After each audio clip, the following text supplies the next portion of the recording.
What is going on, my peoples? Frag Savage back again with a brand new Division 2 video, and in today's video we are kind of going to be going over a bit of a new player solo DPS build, a build that I've put together to kind of help people who are just coming back to the game or are brand new to the game. It's not difficult to get. It's a build where all the pieces can be got in the general loot pool.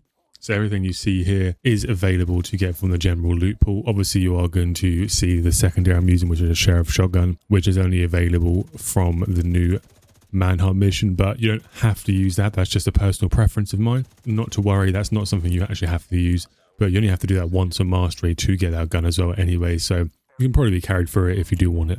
So as I said, this is a build which is the most simple and effective new player, returning player build that I could come up with. It uses a few brand sets and it uses one of the most staple chest pieces and one of the best in slot gloves at the moment as well. And I just found it to be one of those builds that can clear missions very easily and also can get you a lot of XP and a lot of seasonal XP as well in quickest time possible. So the build itself, as I said, simple as it goes. It is going to start off with a Lexington assault rifle. The Lexington assault rifle has been the staple for most people's assault rifle builds. Striker, Heartbreaker.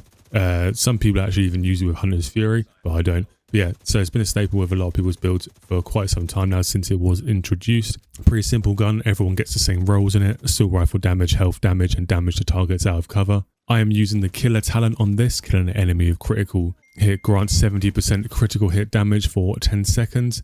Obviously, a lot of people use flatline with Heartbreaker, but I'd prefer to use killer. And as I said, the secondary I'm using is a sheriff shotgun. Totally up to you whether you want to use it or not. I use it because it's a good close range gun which can help you out in tight situations. The talent on this is 35% weapon damage, 100% accuracy and no damage drop off, and these bonuses are built into the weapon's base stats, which means anything you add onto this is going to be an incredible boost on the weapons handling and the weapons damage. Obviously, as usual, still using the quick step high-end pistol for the speed boost. I'm still using exactly the same one that I always use with the glitched core attributes and attributes.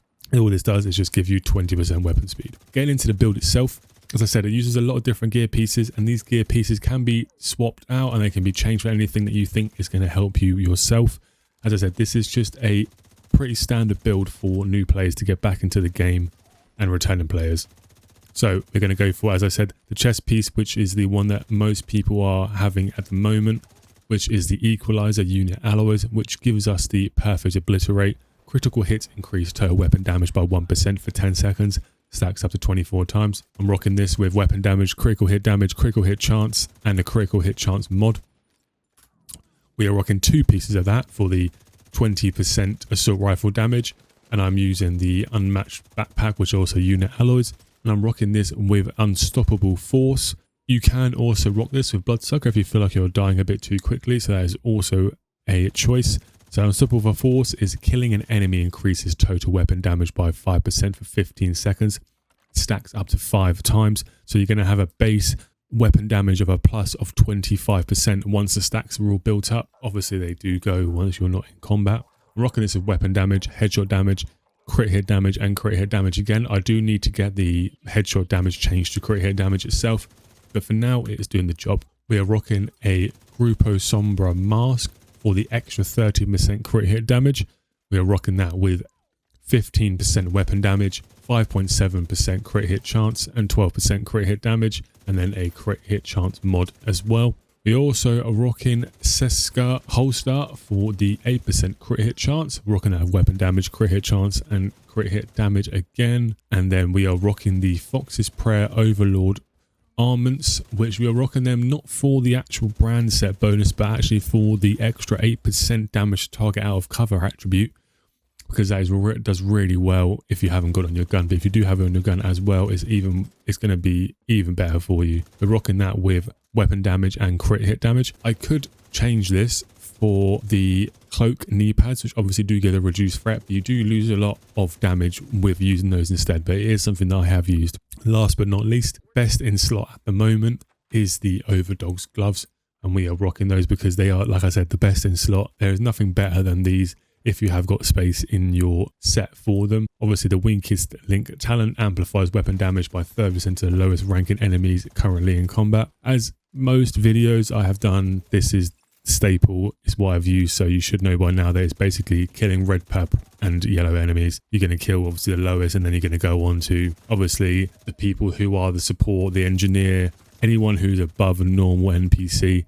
And then again, after that, it's going to be the boss kind of things, including the rogues as well. As I said, it's a pretty simple build. Nothing too fancy about it. It's the most simple build possible. It's just to help out anyone who's trying to find a build to start off with, and people who kind of don't know what build to come back to when they're returning. As I said, a lot of things can be changed on this. You can change Unstoppable Force to Bloodsucker if you'd like to. You can also swap out the Seska for maybe another unit alloys piece to get the extra magazine as well. You can swap out the knee pads for any other knee pads if you want. The reason I've chosen this because after everything is up and running, I am on 57% crit hit chance and 139.9% crit hit damage, also with a 74.6% headshot damage, which if I do swap out that talent on the backpack, I'll be up another 10% on crit hit damage and down on headshot damage, and it still be absolutely decimating everyone.